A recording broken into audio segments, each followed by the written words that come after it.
Hey guys, so welcome to Jumpstart.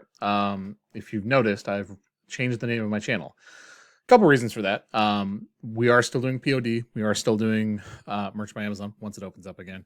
We are still doing Etsy and KDP and all those things. But we're doing a lot more. And I feel like right now, especially because merch by Amazon is closed, it's a good opportunity to bring on people who I know, who are friends of mine, who are in my network, who are doing things outside of that bubble to open up to you guys that there are more possibilities. That, this is something I believed for a long time, that print on demand and merch by Amazon, all those should be launch pads for all of you guys. It should be the jump start to allow you guys to move into different verticals, things that, quite frankly, are easier to scale and easier to build long lasting, sustainable businesses in. So that's what this channel is going to be about going forward. I'm still going to do some videos related to POD, related to Etsy. We obviously still operate Trunk Studio, and we still do a lot of stuff in that space.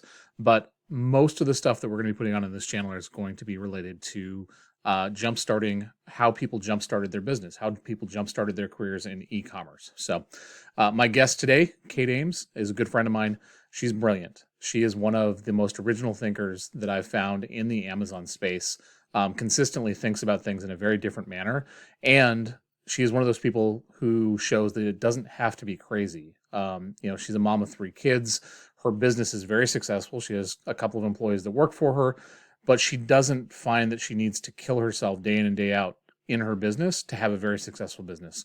And I think that for me, more than anything else, is what stood out, is like how you can build a business that fits your lifestyle, whether that's Amazon or wherever. It doesn't really matter. And we're going to have people that come on who are completely and totally out of the Amazon space, because I think it's important to see that like Amazon is just a sales channel. It's not the whole business. So anyways, enjoy this video.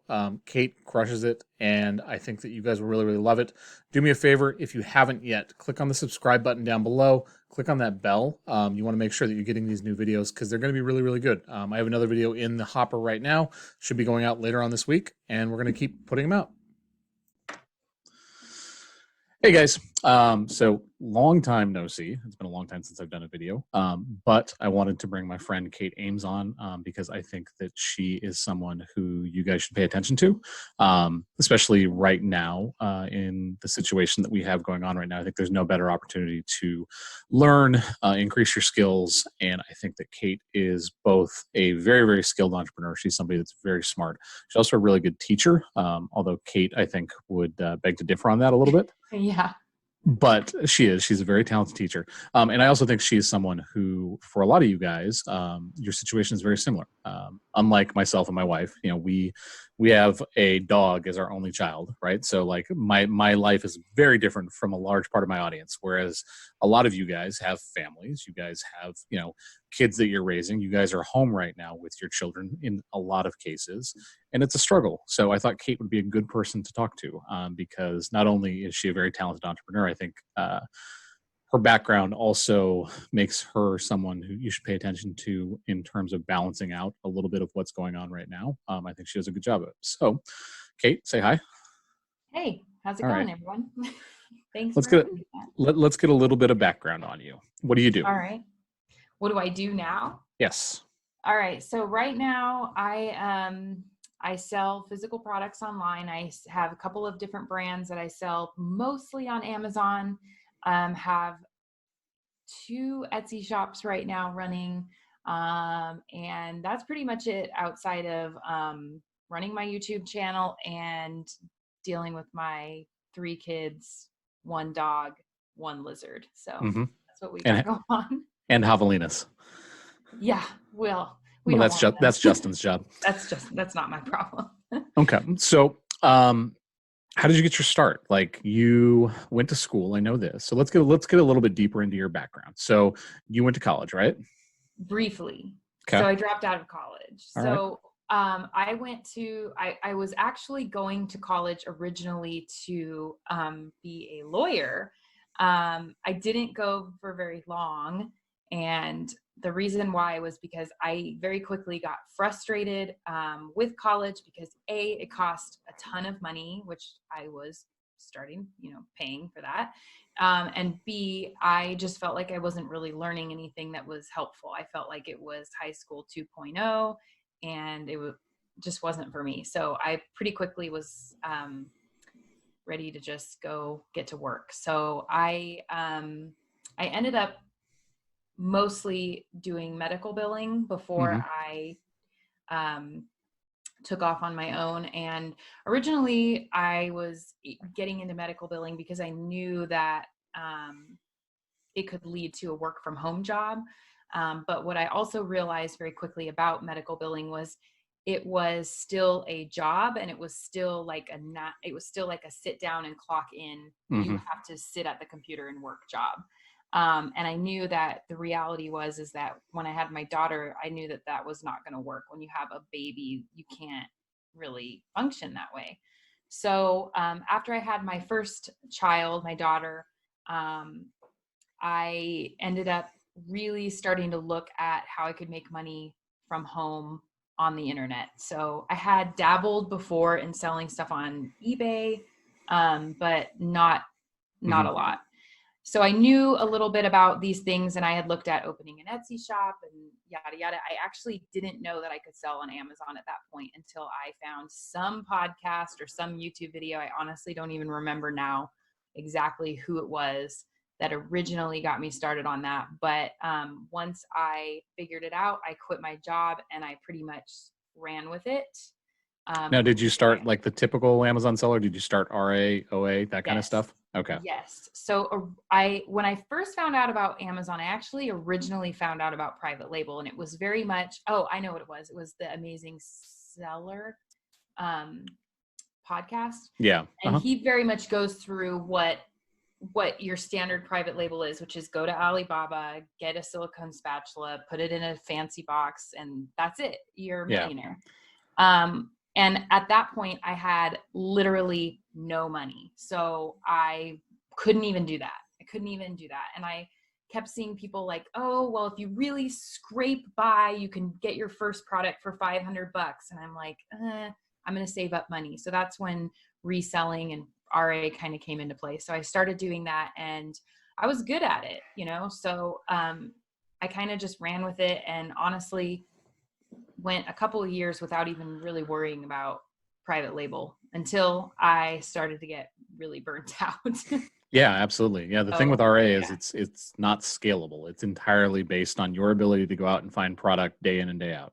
Yes. Yeah, for those of you guys that don't know, for those of you guys that are coming from the non-Amazon world, RA is retail arbitrage. So what you would do is you would go to a store, Walmart, Target, whatever, and you would find things that are priced significantly lower than what they're selling for on Amazon, buy them, and then send them into Amazon and sell them. And so you're making money on the spread, on basically the arbitrage in between the retail price versus what the price on Amazon is. And there's still a lot of people, people are crushing it with RA right now, because you just can't get things into Amazon quick enough. But the problem is it is very labor intensive. You have to go out every single day and source. It becomes something that's very difficult to scale, and it's easy to burn out, right? Yep. It's just, and it really for me became just like a messy business. It just felt like we were always chasing the next thing, next thing. And you would find something that would work for a little bit. And some of that still rings true with private label, but it's got a little bit more staying power now with what we have, because it's a lot more rinse and repeat. Okay. So yeah. Now at this point, did you take the leap already when you started doing RA? Had you already left the medical billing job, or were you doing this in conjunction? I left that job without really even a safety net, because at that point, I really didn't like it. Yeah. It was pretty miserable. And I wanted to be around my daughter more. So there was that. And then, we were okay. Like we really didn't need the income. So it was just, but for me, I needed something, like I needed to make money. You need to feel like you were actually contributing. Right. Yeah. And it's not even that. It's just like, I want to make money, and I still want to make money. So it's just, yeah. So when you had the conversation with Justin that you wanted to leave the medical billing job, was it, okay, you can leave, or was it something where he was questioning what you were going to do? No, he was fine with it. Okay. He knew that I was like miserable. So that was part of it. He didn't want to listen to me complain No, anymore. that's good. I mean, yeah, that's how it was But with Erin when I told yeah, her to leave her job. I was like, I I can't deal with it anymore. Like literally, I can't. Like you've just come too home for a much. week straight crying every single day. Like you're quitting your job now. We'll figure it out. So Yeah. that's good. Okay, so you are doing RA. You're starting to get burnt out. Where did you decide that the next step was to start looking into private label? So I had kind of dabbled back and forth in, oh, should I do it? Should I not? Oh, it's so much money, just kind of excuses really. And somebody said to me that, I had started to make friends online in the Mm-hmm. community. Somebody had said to me, if you've been doing RA for a year and you're making money, there's no reason why you can't start private labeling. Like Yep. it's an excuse. So just stop making excuses and do it. And that like woke me up. So basically, that was it. And so I was determined at that point to start private label. That was in 2017. Mm-hmm. So I, right off the bat, launched 3 or 4 products, and 2 of them failed miserably. And 2 of them actually took off. So 50% success rate. Yep. But it was good, it took off fast, and I really quickly realized how to do the advertising and how to put all the pieces in, and it was good. Yeah. Now, the first product you had that kind of took off, is that the one that you did a video about on your channel? Yeah. Okay. It's egg cartons. Yeah, you Yeah. guys should go watch that video because I think Kate does a really good job of actually explaining a lot of the stuff that is like shrouded in mystery with private label because nobody ever wants to talk about their products and why they're successful and why they stopped doing their particular products. There are tons of people that are living off of the screenshots from their garlic press, which you can no longer kind of do with private label. You have to be able to do things a little bit differently, which is really kind of, I think, the genesis of why you decided to start doing your YouTube channel too, right? Which was there's a lot of misinformation about Amazon out there right now in the public space. There's a lot of people teaching things that worked 2 to 3 years ago and still trying to promote that as like, this is the way to have success right now on Amazon. Yep. Right. Absolutely. Yep. So in a nutshell, and you don't have to go super deep into it because I know it is a little bit more involved. What do you think is the biggest mistake people are making when they're teaching people about Amazon right now?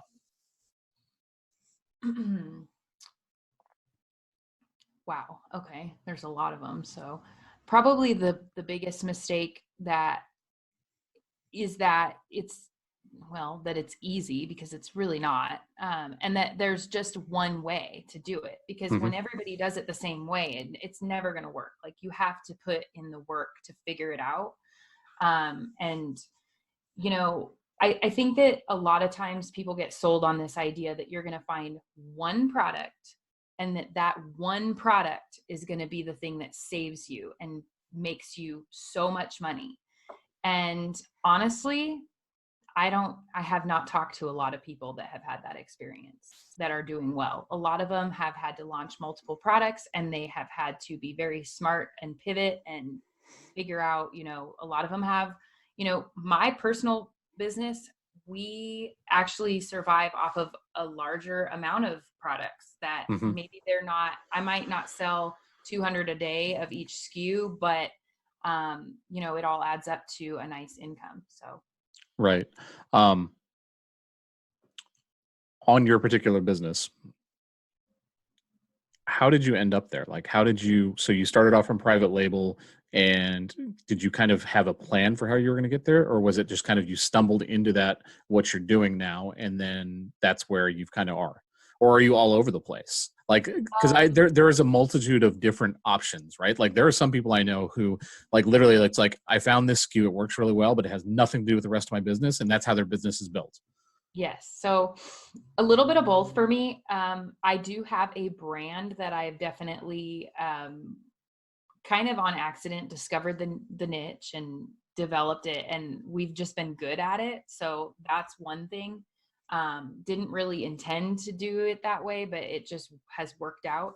But also I have dabbled in other things, because I've had other brands. I've had other Amazon accounts that have been in completely different spaces, different product offerings. And For the most part, when I take what has worked for me and apply it to the products, regardless of what space they're in, they tend to do okay. Mhm. So not always, but for the most part they tend, and for me, doing okay is different than maybe somebody else. And that's why I say, like, kind of manage your expectations there. There's like this there's kind of this feeling out there in the Amazon community, I feel like, where, okay, a SKU has to sell a certain number of times a day for it to be profitable, for it to be a good product. I don't look at things that way. If it's selling and I'm making money, it's a good product. Mhm. Bottom line. Like, that's how I look at it. Yeah, I mean, if you're not paying long-term storage fees, if you're not having to Yeah. incur extra costs, if you're not having a bunch of stuff that you have to throw away at the end of the year, um, yeah, for sure. Damn it, I had a really good question right now. I totally lost my train of thought. It's okay. Okay, so you have a private label business, like that's what you do for Amazon. Why did you start your YouTube channel? So I started the YouTube channel because I've had some experience in the past with consulting with other brands, and I have had some experience with coaching some other sellers and brands. And um, I, a lot of times people ask the same questions, and I still get contacted about this all the time. And I just wanted a way to share what has worked for me. That's all I can really offer. Hmm. And, you know, it's for me, I'm doing this every day. So I am in the trenches every day figuring this out. Like, if you go back a few videos on my channel, I'm talking about, um, you know, what's going on right now with coronavirus. And I have one video where I'm like, yeah, everything's great. And then the next video, I'm like, oh, whoops, spoke too soon. So it's just really my way of sharing what's worked for me. I do feel like I have some unique things that don't get discussed a lot. They're not the most, like, sexy ideas, but they work for me, and they're off the wall, and they're especially good, I think, for people that are willing to get a little bit scrappy and do the work and actually do some serious research on figuring out what kind of products they could sell. That's good. I like that. Do you feel like that's what sets you apart? Like in your business, do you feel like the reason that you're having success with the different SKUs, the things that you have, it's not necessarily that you stumbled on something. It wasn't that you were just scrolling through Amazon. It's like that you have a process that allows you to be able to determine this is something that you should do. Yes, because I have a process, and I've learned and I've trained myself to pay very close attention to what's going on in, just in general, online. Every Okay. time I'm online, um, I'm almost always looking for product ideas everywhere I go. So yeah. Yeah, I understand that completely. This is what I do all day long too. It's the exact same thing. It's like once your mind gets used to it, once you get used to the idea that like I could sell that. Like I just need to have the source where I can go to where they can make it, but I could sell that. It opens up a lot of things. Let's talk about sourcing for a second. So, do you go the normal route? Do you go Alibaba? Do you go China? Do you go what? How do you find your products? So I don't use Alibaba at all. I typically, if I do have products that are made in China, and I use a sourcing agent that helps me with that. It's just easier for me to pay them a little bit of money, and they help take care of things. Um, I have a lot of products that are actually made in the US. So with those, it, those are probably the bulk of my current business's products are made in the US. So with that being said, it's been a lot of picking up the phone, a lot of going through page 367 of Google search results. You know, it's Hmm. it's a lot of work, you know, but um, once you find a good supplier, what has worked for me well is figuring out what else they can make for me. So Right. Yeah, no, that makes total sense. Like find somebody that's reliable that can produce, and then how else can they help you? Um, so the word I hear you saying a lot is work. Do you feel like is that your superpower? Is that what sets you apart from most Amazon sellers? um not necessarily. I mean, I think a lot of people, well, maybe. For me, I just I don't work a lot of actual hours anymore. I Hmm. used to, but I don't anymore. But I have earned that. Like that's kind of a badge of honor, right? Like you train yourself, you have to go through that. So maybe so, because back in the day when I was doing a lot more research, and yeah, I did spend a lot more time online and picking up the phone. And now, now that I have sourcing agent contacts, and I've kind of, trust me, I've gone through some bad ones. So, Hmm. I've kind of had to earn those experiences and pay for those experiences. But yeah, for me, I don't think it's just that I'm willing to work. It's that I'm willing to fail through it. Like if I fail, I know I'm going to fail, and that's It's part of just the how. process. Yeah. Yeah. So you talked about coronavirus for a second. Let's talk about right now. Like, what is it like being a private label seller right now on Amazon, um, who has been affected by the non-essential stuff? It's a bummer. Mhm. It's a real bummer. So my sales are down significantly. Am I was having a great March up until about March, I don't know, 15th. So about the last 30 days have been pretty slow for us.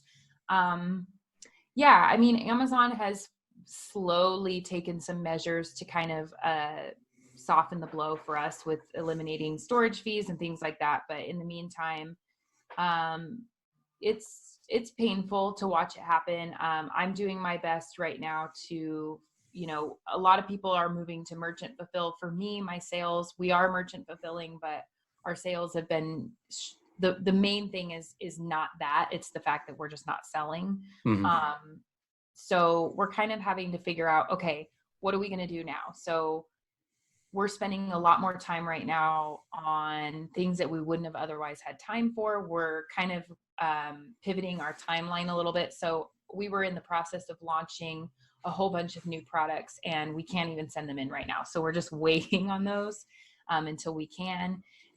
But I was planning on, and I hadn't pulled the trigger on any orders yet, but I had some launches that were going to go in the early summer.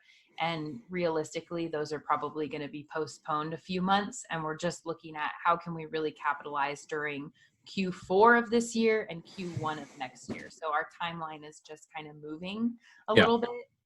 In the meantime, I've also been doing some things just to hustle some cash on other platforms. So Yeah. I mean, we've talked trying to about keep it, and trying to keep the lights on, trying to keep my employees if I can. I have had to unfortunately have some people stay home for a bit because we can't ship in. So yeah. But I mean, the important thing I think is you didn't stop doing what you were doing, right? Like you didn't stop just because you couldn't send things into Amazon. Like the first thing you started thinking about was, well, how can I take what's going on right now and figure out a solution that allows me to keep my employees working, to allow me to keep bringing in money right now. And again, it goes back to that process, right? Like it's work. Like you looked at the current situation, you're like, okay, there are some things out there I know people need, and I have the ability to get them. yep. Yeah. And it's just too for me right now. It's been a time to spend some time thinking about things, kind of cleaning up shop a little bit, and also I believe that I'm going to actually start a new brand from scratch because of all this. So just kind of taking the time to think about, you know, what do people need or want right now, but things that they will continue to want Mhm. in the future. So not just thinking about, okay, I'm going to sell toilet paper right now because everybody wants toilet paper right now, but is it going to be that big of a deal in 8 months? Probably not. So if I'm going to take the time to think about creating a new brand, I want something that will sell maybe a little bit better now, but also I can continue to build it into the future. Yeah, So no, I think that's really good. That's been a big part of my focus as we've been going through this because, I mean, our apparel business is doing okay. It's not necessarily gangbusters, but it's been pretty steady. And now is really, I mean, just like with yours, we were coming kind of into our period. Like for the next couple of months, we normally crush it, and it's been much slower.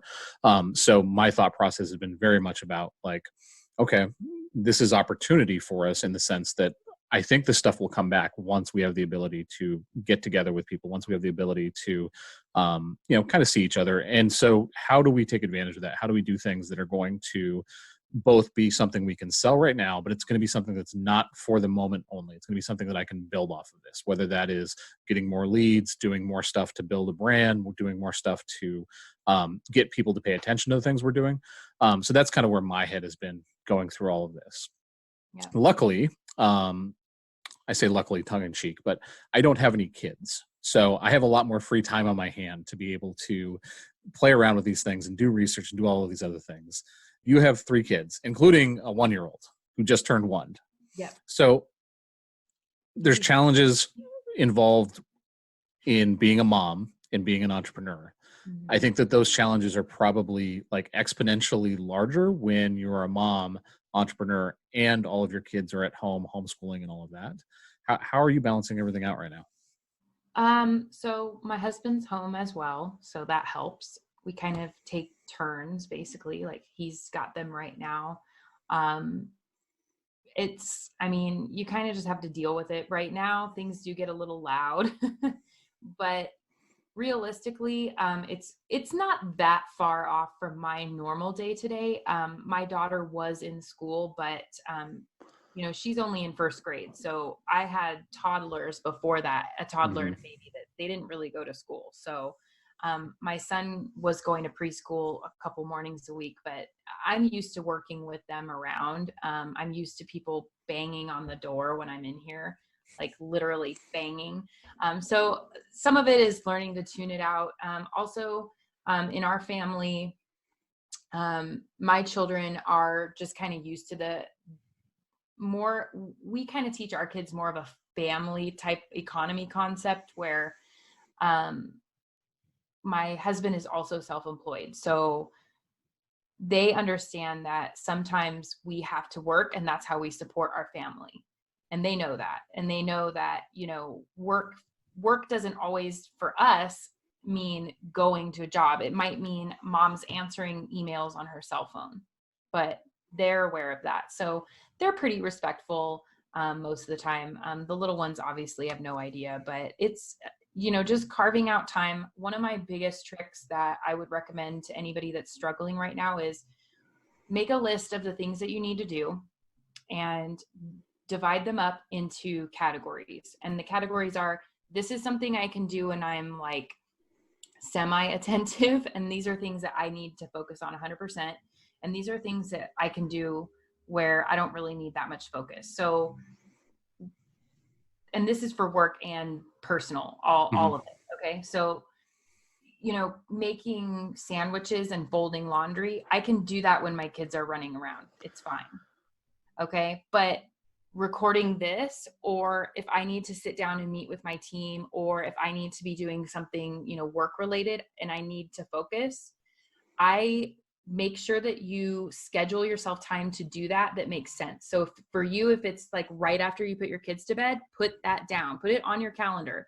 If it's during nap time, put it down. Make sure you're doing those things and sit down and do it, And then if it's things that you can kind of do while they're maybe they're busy watching, Netflix or doing their e-learning, and you can be on your phone and you could be checking your sales or whatever.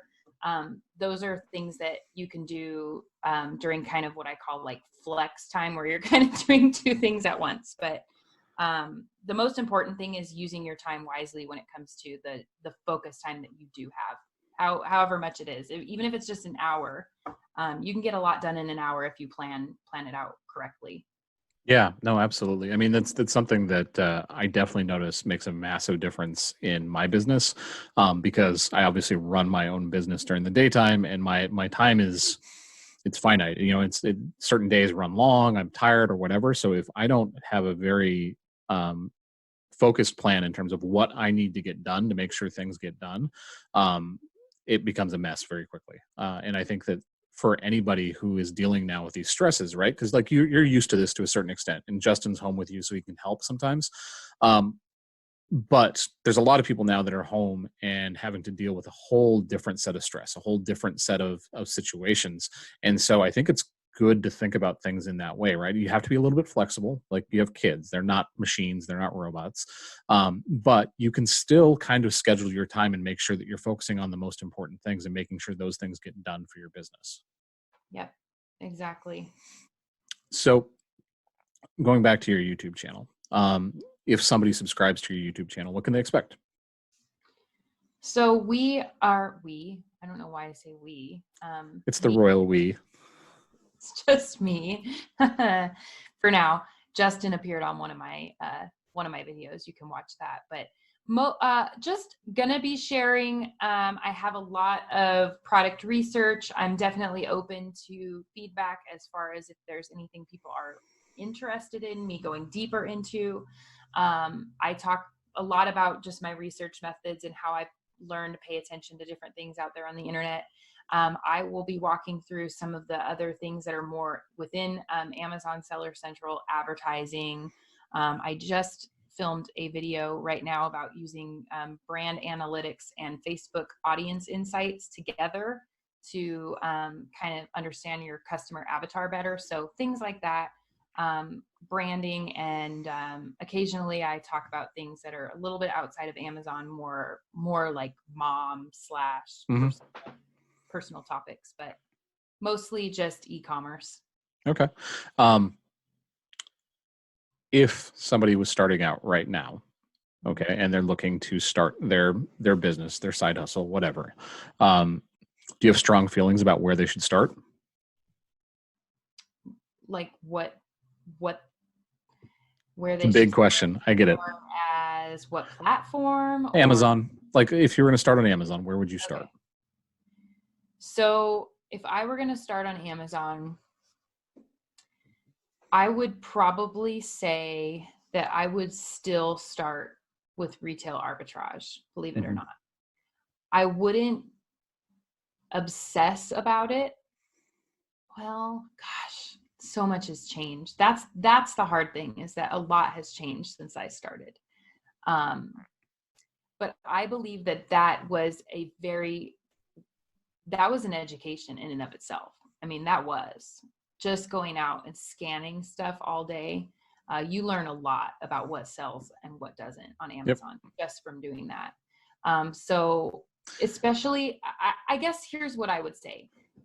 Everybody has some sort of a resource. If time is more your resource, probably would start with retail arbitrage. If money is more your resource that you can come up with, you might be able to go into private label. But just be careful. I see a lot of people that they buy these courses that are out there that make it look really easy. And look, you're like the 900th person to go to China and import that one little widget, and you're all competing for the same customer, for the same keywords. There's just only so much room, for that. So that's where I worry about people. That's why I think retail arbitrage is nice, is because it's a slower way to start up. I feel like it's good too, because like for myself personally, like we kind of started with retail arbitrage. We didn't do it very long. We started with books, but I realized very quickly like how important weight was, like how much more I paid because things were heavy. It teaches you a wide variety of the different principles that you're going to need to know anyway. So that's a great example. It teaches you a lot about, just how to set up a listing. Is there a listing already set up? Are other people already selling on the listing? So many different things, come up with retail arbitrage. It's really, really an education. And if you're only buying a little bit of each SKU, you're spreading your risk way, way out. So, you're not going to be stuck holding the bag when the price drops because a bunch of sellers get on it, for sure. Okay. So say, for example, you've been doing retail arbitrage, or you've been doing merch by Amazon, or something where you have some experience with Amazon. You kind of understand Amazon a little bit better. If you wanted to dip your toes into private label, how would you go about doing that? Do you think, I know your feeling about many of the courses that are out there, and I feel very similar. I think that, like I said, I think a lot of them are teaching things that don't necessarily work anymore. Do you think the best way is to start thinking product focused and start like doing your own research and validating your own ideas? Because I mean, yes, that there are certain things that you can learn from people. But I do think at the end of the day, quite frankly, it comes down to it's a product business. It's like identifying where there's a need within the market, where there's not a ton of competition, and where you can get it made and shipped over to you at a price where you can sell it. Like that's the core of the business. Yep. I do. I think that you need to start by really doing your research on, like you said, finding a market, finding where there's demand and the supply isn't there. And then, find somebody who can make that product for you or make it yourself or whatever, whatever you got to do. That's going to totally depend on the product, Yeah. obviously. But, it's people become obsessed when they take these courses and listen to all these people talk. They become obsessed with these parameters and these numbers of like, well, this keyword has to have this many searches a month, and that's how I know that I'm going to win. Guy, it just doesn't work that way. It really doesn't. Um, you know, don't First of all those tools, most of those tools, I should say, to my knowledge, are estimating. So Hmm. it's an educated guess. So I believe that you can look at the information yourself and figure out, okay, are people interested in this product? How are they finding it? Is it on social media? Are people making it? Because if there's a whole bunch of people on Etsy that are making something and making a killing selling it, I guarantee you there's a whole bunch of other people like me. I would never make anything from scratch. It's just not me anymore. I have too much going on. I want to just buy stuff. So I'm the Amazon Prime mom. So if you find a product that people are teaching other people how to DIY, I can guarantee you I'm the person that just wants to go click and have it shipped to my door in 2 days. So those are the types of things that are going to keep, and there's always new stuff. There's always a way to reinvent things. Okay, so we're going to finish off with this question right here. Amazon private label. We hear all the time that like private label's dead. It's too hard. There's too many things going on. You can't get things profitable. How do you feel about private label going forward in the future? Do you feel like it's a great opportunity still if you do it the right way? It's not something easy. It's not going to be easy cash. Do you feel like it's something that people should be paying attention to? Yeah, absolutely. I still think that things are going to continue to change. I think that Amazon is going to continue to dominate. They have the customers, they have the traffic. I think they're right now, especially, I think they're positioning very well to take an even larger percentage of that over. And beyond that, you know, it's a great way to start learning how to sell online because they put a lot of the pieces into place for you. And then when you do kind of get that under control, then you can go and figure out how to sell off Amazon as well. So I still think it's a great place to make money. Yeah, I'm actually more bullish about Amazon than I was prior to all of this. I think that Amazon has absolutely just cemented their place in American life as the distribution hub for most people for e-commerce. And yes, some people are annoyed because it takes a little longer to get their stuff. They're still ordering that shit from Amazon. Like they're going to Amazon first before they go anywhere else if they're going to buy whatever they're looking for. I had a realization maybe a week or so ago, and I don't even know that it was my realization, but it clicked. And when it finally clicked in my mind, it actually made me feel better about all of this and about my sales that have been really poor over the last month. And that was that, yes, they have made it hard. Yes, this whole thing has made my sales drop. Yes, I can't ship in my new products. And that is not great. But Amazon is making a play right now. And the play that they're making is that they're the savior. They're saving the day for people. People are needing toilet paper and formula and whatever else. And they're the ones showing up to deliver that stuff. And even though it's a little bit delayed, there's a lot of people right now. I don't know if they'll come out and say how many new Prime members they end up with after this, but I would venture to guess it's going to be a huge number Yeah. of new subscribers. And once they get that customer, they're going to keep buying on the platform. So we're all going to win in the end with that if you're on Yeah. Amazon.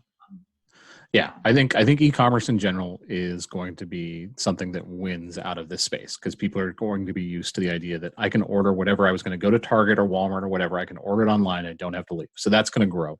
But I think that Amazon by far is going to be the big winner in here because they've cemented a lot of their relationships. So I think that that's great for anybody that is in the Amazon space or thinking about to get in the Amazon space.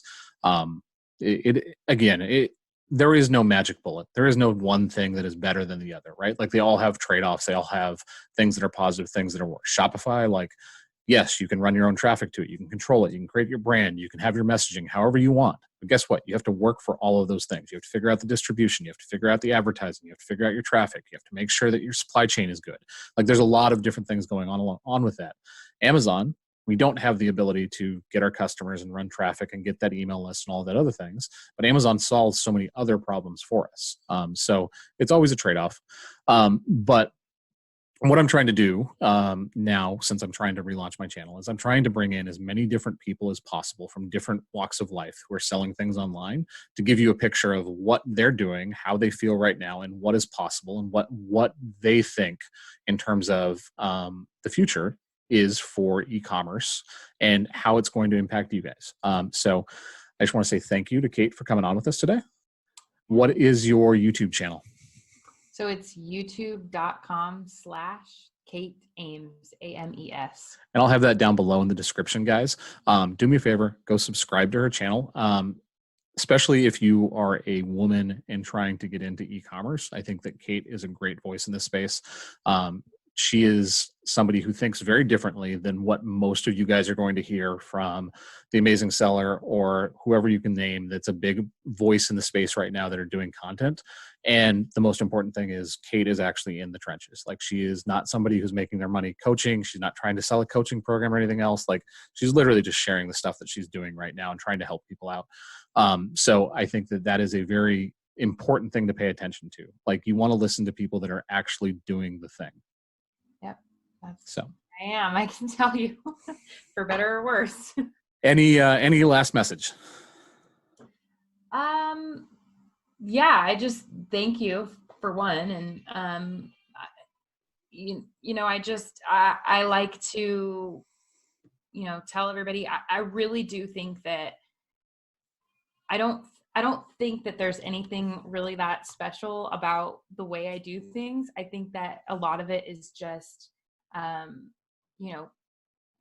set your focus on something and don't stop doing that thing until you figure it out. I mean, that's really all it is, honestly, at the end of the day.